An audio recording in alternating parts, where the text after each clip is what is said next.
And today I'm live on Substack, and I thought that I would have a conversation around magical entities and answer any questions that you might have. Rhonda, welcome to the live broadcast. Feel free to ask any questions or share any comments that you have.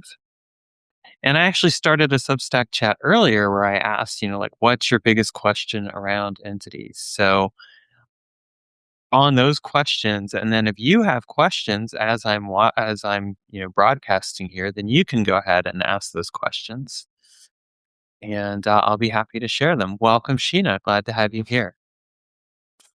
So the questions that I asked, I'm going to go through them here. One was, could it be that some of your own created entities contact you before you've ever created them? And what an intriguing question to ask, right? Think about that. Like, could an entity contact you ahead of time? You haven't even created it yet, but could that happen? This is kind of where we get into the really interesting realm of space time magic, right? Is, it's kind of like the chicken or the egg question. Did the chicken come first or did the egg come first? Or what have you? It's kind of a similar thing. Like, if we really think about it, a magical entity is something that we bring into existence, but in some ways it also brings us into existence. And what we're really dealing with is a collaborative, co-lived experience. And I think a lot of times what trips people up is that we get caught up in our own physicality to the point that we don't always recognize the multiple layers of being that are there. And so it's really important to recognize that in fact there is a multiple layers of being that are occurring, and so that it is possible for an entity that we haven't created yet to actually come along and contact us and essentially seed us with the idea of creation. In fact, Rhonda says, I've had that happen. So there you go. I've had it happen as well. Oh, and welcome, Corey. Glad to have you here. So when you think about it, here we have a magical entity that may have that we get the inspiration for, even like even the act of inspiration can be a form of contact. And so I think it's really important to recognize that there are many subtleties to magic and also to entity creation, and that these things can occur in ways that we don't expect. And that when they occur in ways that we don't expect, it can really open the door for possibility. So that was a great question. And again, for any of you who are live here with me, if you have questions or comments, feel free to drop them in. I will definitely look at them. Um, Another question that I was asked, could you create them subconsciously or with the unknowing assistance of a guide of some sorts? Again, great question. And again, this kind of goes back to kind of the level of being and knowingness that we have in our lives. I mean, when we think about psychic abilities, for example, and I'm going to tie psychic abilities into this because I actually have taught on how, like, psychic abilities and magic can be wielded together. We have innate abilities that are part of us. Like, for example, all of us have intuition to some degree or another. Now, that intuition can take many different forms.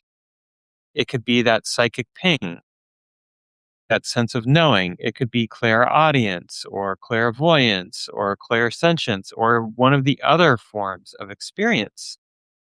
It can even be a somatic response in our body where we just know and experience something.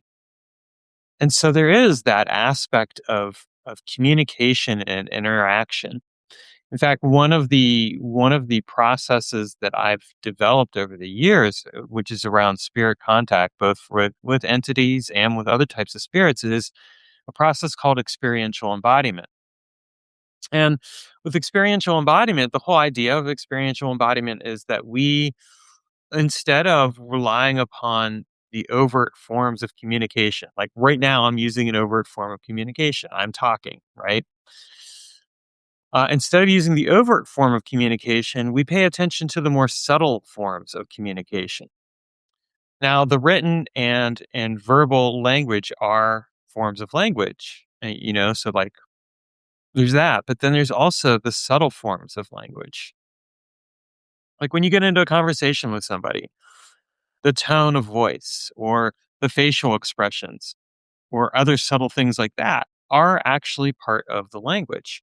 And so it's also a part of how we communicate with spirits and entities. We are communicating on a variety of different levels. And often as not, we don't always pay attention to those because we prioritize certain things. Like for example, a lot of people will prioritize sight over all the other senses, or will prioritize spoken language or written language over other forms of communication.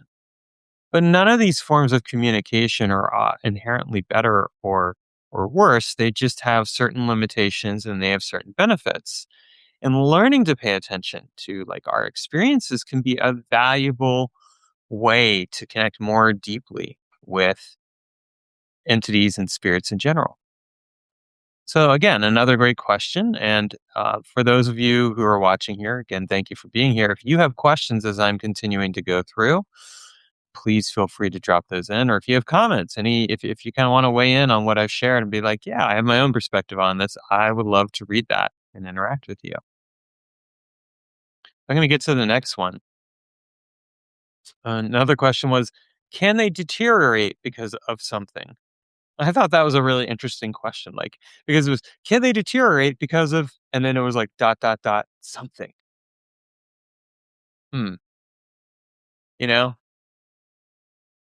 that's a really good question. I mean, one of the practices I see that I'm not really a fan of is building expiration dates into magical entities. So go, okay, I've created a magical entity and by X date, that entity is going to go away. And usually the rationale is, well, the reason we put an expiration date in is because we don't want the entity to become too independent. We don't want it to turn on us, et cetera, et cetera.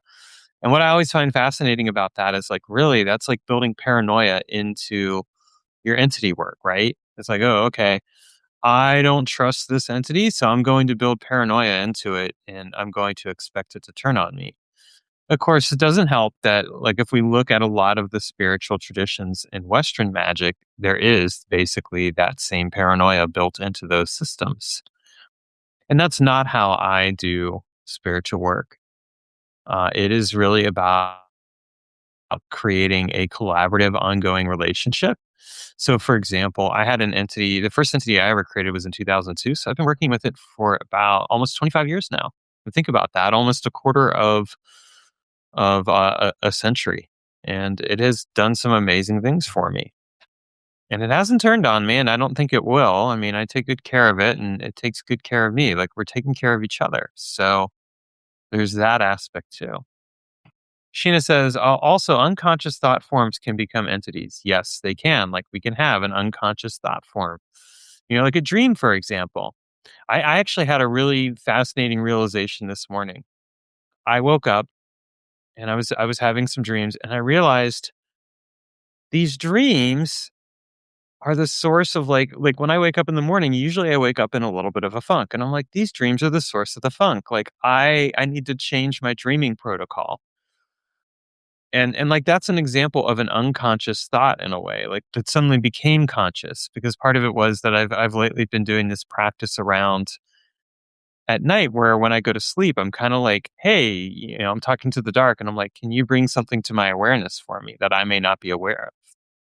Because within the dark, we have everything that we hide away can be brought forth. And so it's been a really powerful example of interacting with, well, a couple things, interacting with a spirit or a being, in this case the darkness, but also being able to call forth some of those unconscious things, those unconscious patterns, those unconscious thought forms. Then Sheena said, many collective entities are also personally unconscious. Yes. I mean, we do have that. We have many collective entities, kind of like think about it this way, like a corporation is essentially a collective entity. It is comprised of the collective efforts of the people that work for it and at it. And so it kind of takes on a life of its own and it can operate in a very unconscious way. That's a good example of that being of that kind of mechanism at work.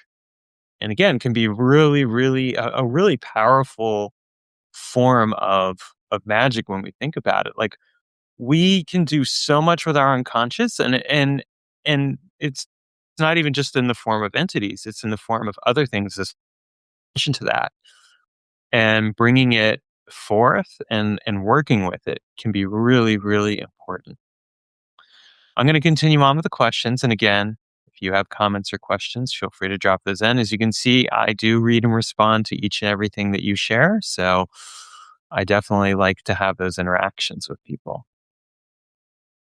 So another person asked, what's the best way to charge entities? And here's the thing that I've found with charging entities. Um, There are a number of different ways that you can charge entities. So it really kind of boils down to thinking about it from the perspective of like what's going to be the best way for this particular situation or outcome. Now, one thing I do want to mention is that on January 26th, Sheena and I are going to actually be teaching or doing a live magical experiments challenge called Entity Craft for the next 14 days.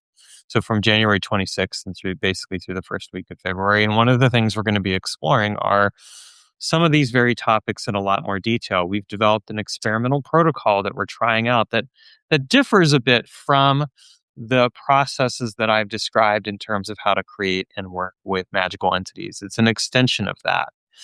And if you've read my books or taken my class on magical entities, you know that I've taken an approach where I build in I workshop a very specific way around how to design and work with entities, and this is an extension of that goes in some very fascinating directions. I'm going to actually post the link here in the chat feed for you guys in case any of you are interested.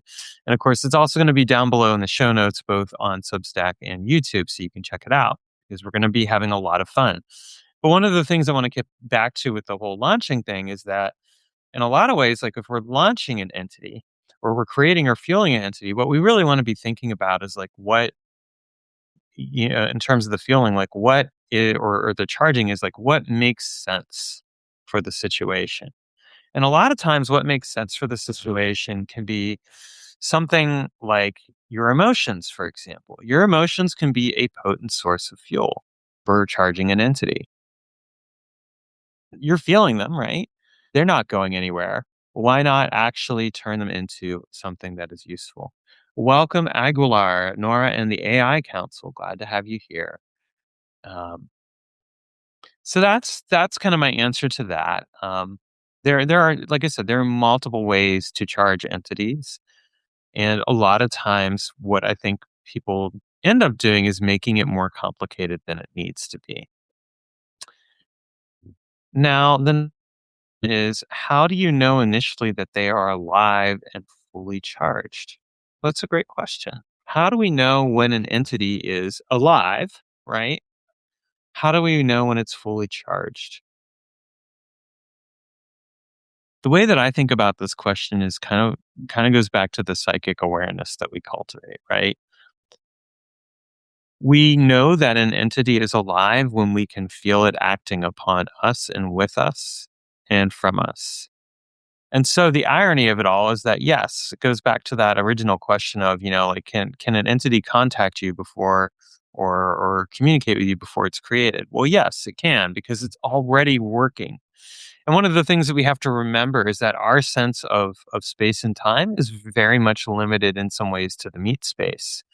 So the way that we experience something can actually prevent us from fully appreciating the different layers of connection and beingness that are already happening and happening in ways that might fall outside of conventional narratives of linear time.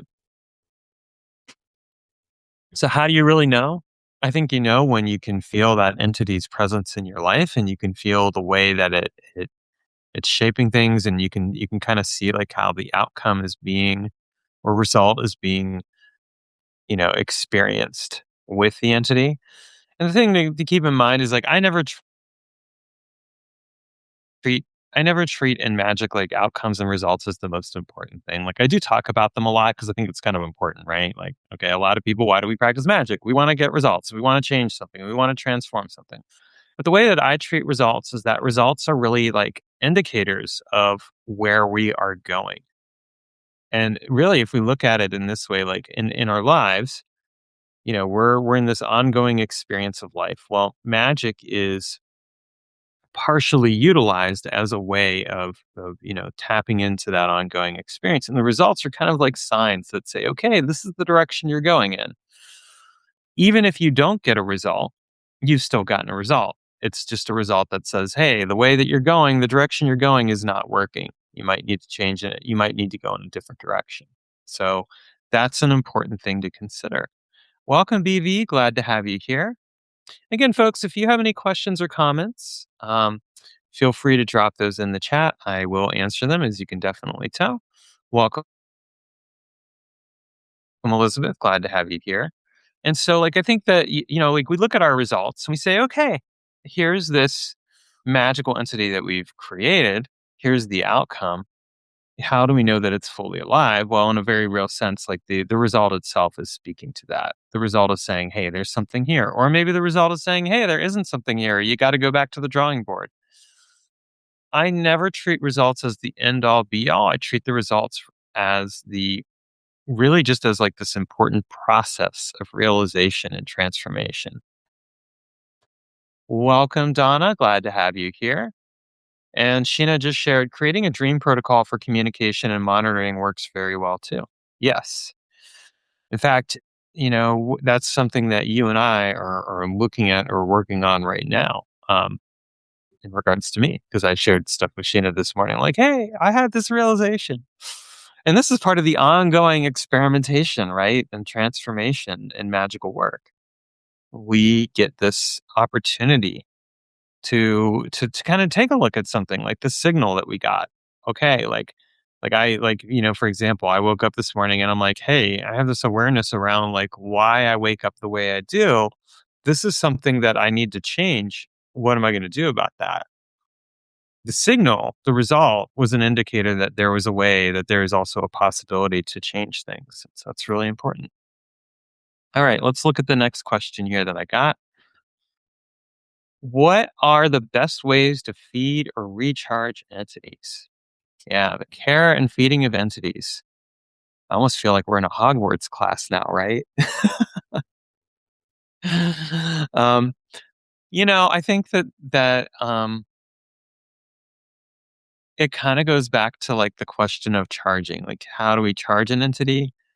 It's kind of the same thing with like how do we feed them? Now, one of the things that I really do like to feed entities or fuel them on the basis of the results themselves. Because I think like the result becomes like this powerful motivator, right? Like, okay, we've gotten something. Like I'll use an example here. Um, with the entity Spedlimp that I developed, one of the ways that I feed Spedlimp is that Spedlimp helps me, spot police cars, spot fire trucks, ambulances, basically kind of be very aware of the road and to track it. And the powerful thing about that is that every time I spot one of those, I will say, thank you, Spedlimp.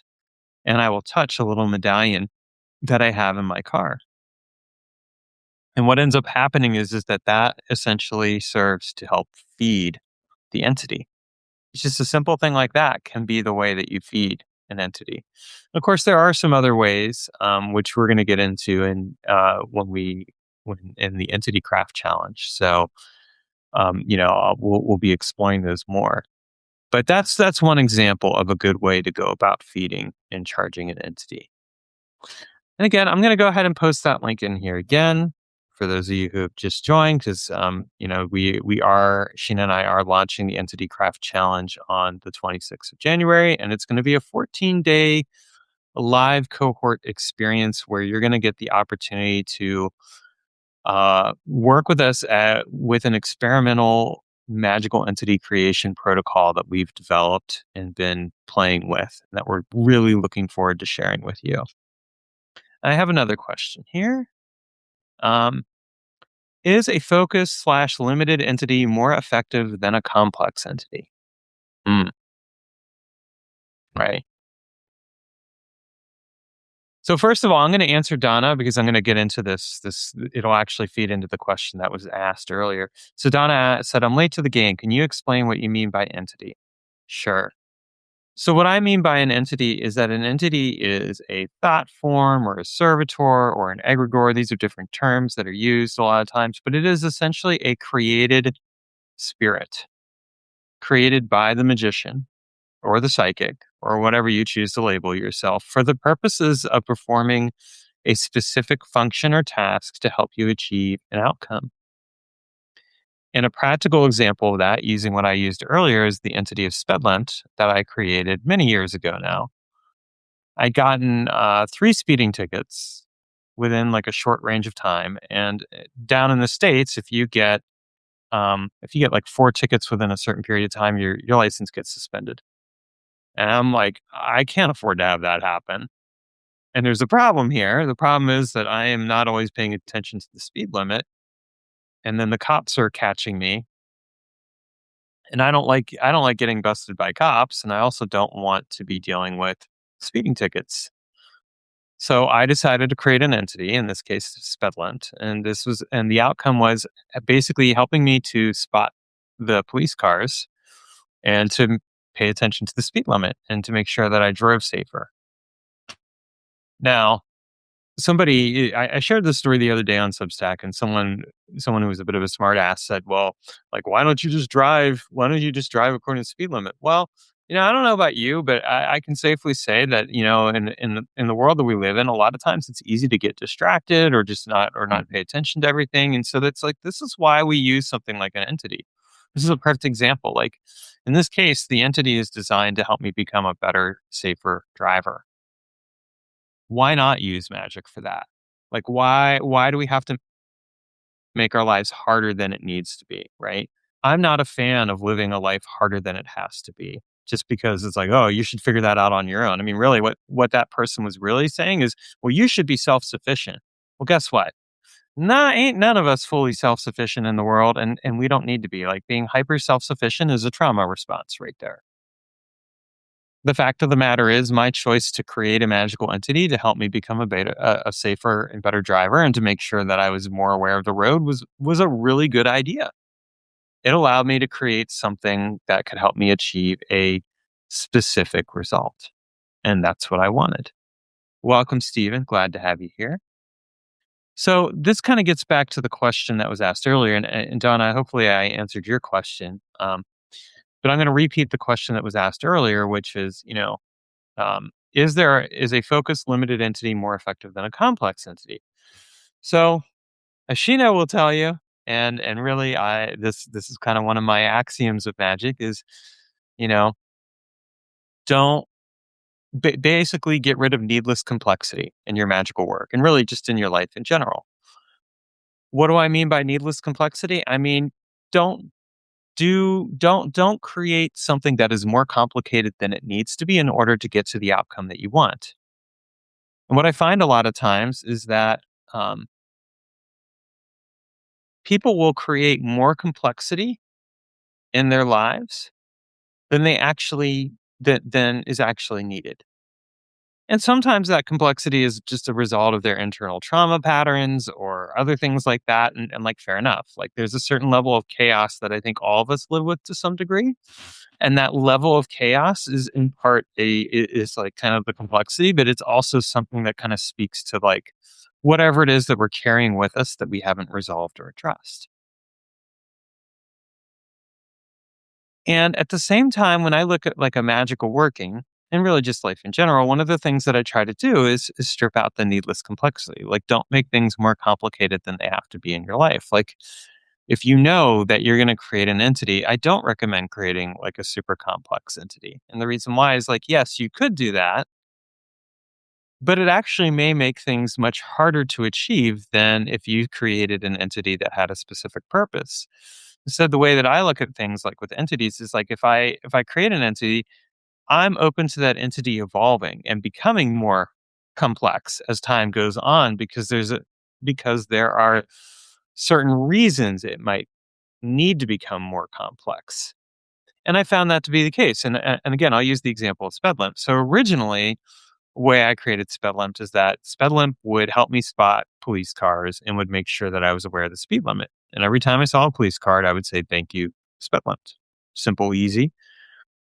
But as time went on, SpedLimp wanted to evolve. It's like, hey, I want to evolve. Like, there's other things going on here. There's construction on roads. Sometimes there's ambulances. Sometimes there's fire trucks. Sometimes there's other things that you might need to be aware of. Or maybe I can help you navigate better. And it made sense. It made a lot of sense. And so I was like, yeah, let's do that. And so SpedLink became more complex because there was a demonstrable need for that complexity. But I don't recommend that in general. Like, I recommend taking an approach where it's like, figure out what you need and want to accomplish, and then go and then build the entity or create the entity based on that. And I think that that's a really simple way of working. And simplicity beats complexity every single time. Complexity is not necessarily a good thing. It doesn't make things better. I mean, look at how often we see that within government bureaucracy. Look at it when we see it in corporations and their policies and things like that. Like, when things are unnecessarily complicated, it actually gets in the way of what we want to accomplish. And that's a really important thing to remember. Donna said, "I do the same, but call them guides. I created them to help me with all kinds of things. Thanks for the explanation." Yeah, you're welcome. Yeah, I mean, you call it potato, I call it potato, right? Like, or tomato, tomato, or whatever.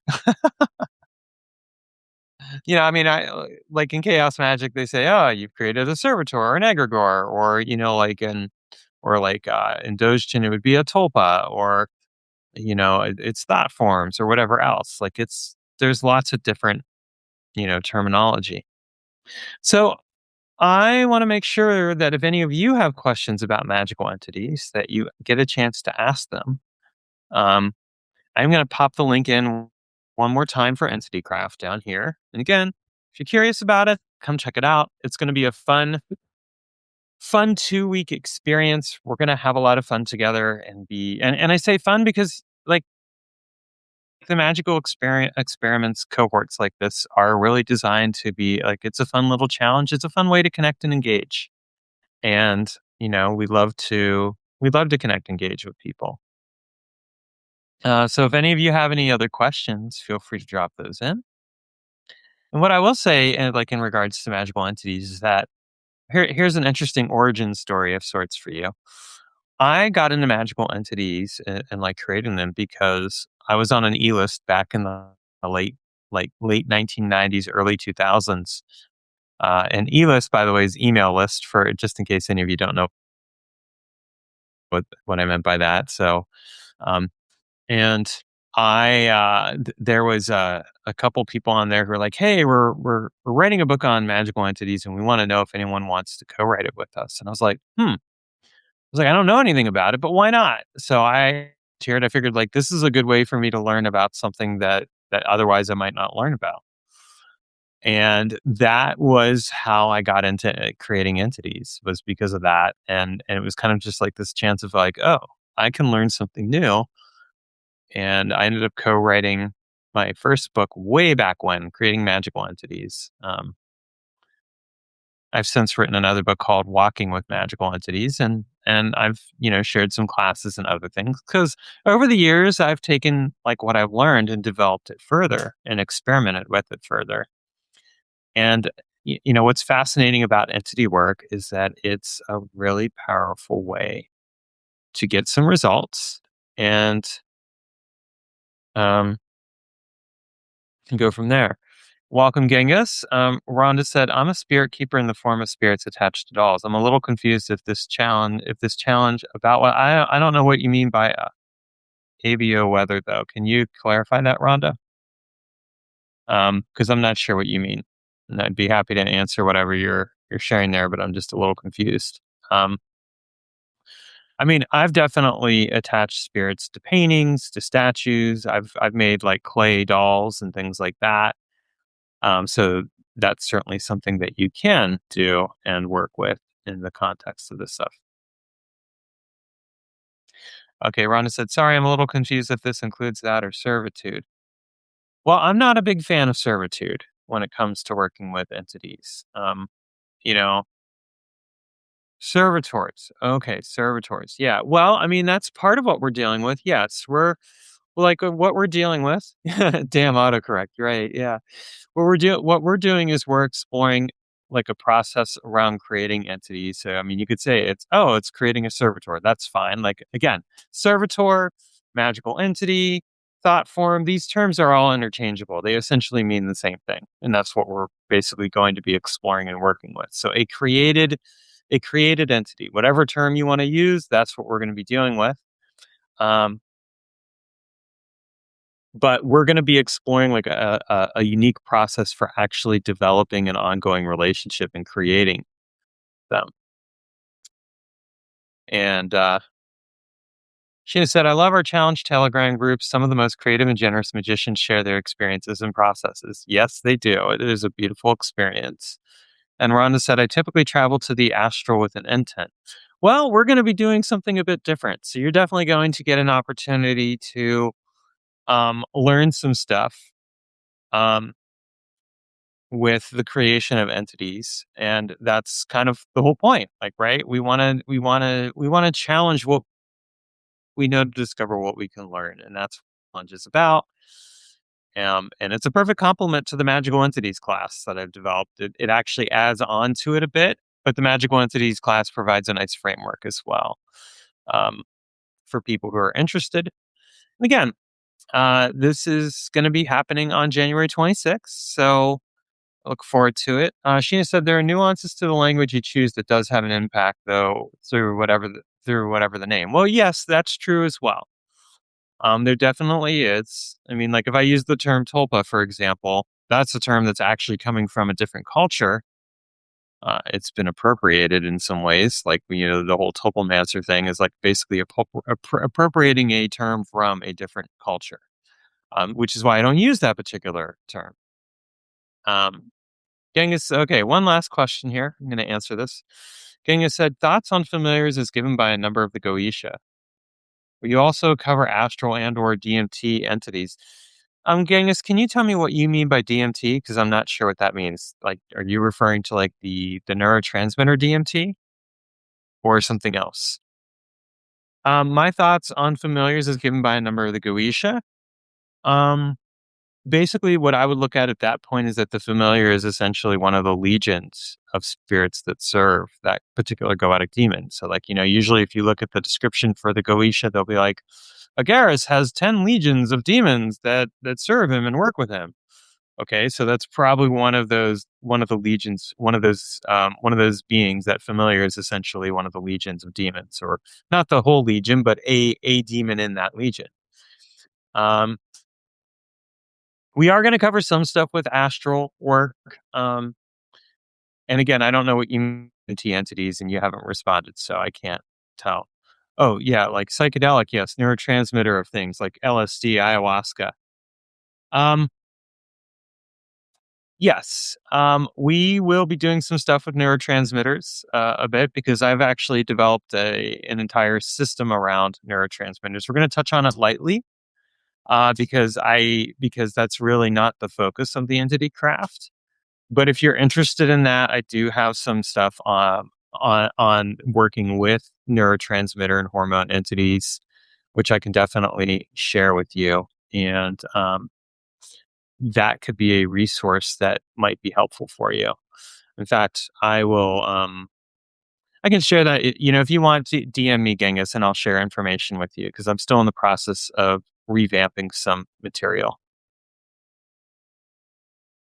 Yes, Genghis, it is being recorded. In fact, as soon as I wrap up here, it'll end up going out on, well, not as soon as, but it'll go out shortly on Substack and also on YouTube. So you'll get to watch the whole thing. All right, folks, I'm going to go poof. I'm invisible, right? You'll get it if you get the LARPing reference. You'll understand what I'm referring to. But thank you so much for being here. I appreciate it. And If you're curious, check out Entity Craft. It is coming out on January 26th, and we already have some people signed up, and we're looking forward to having some fun adventures over the course of 2 weeks with each other and learning more about how to work with magical entities using the new magical entity experimental protocol that Sheena and I have been developing. Take care and have a great day.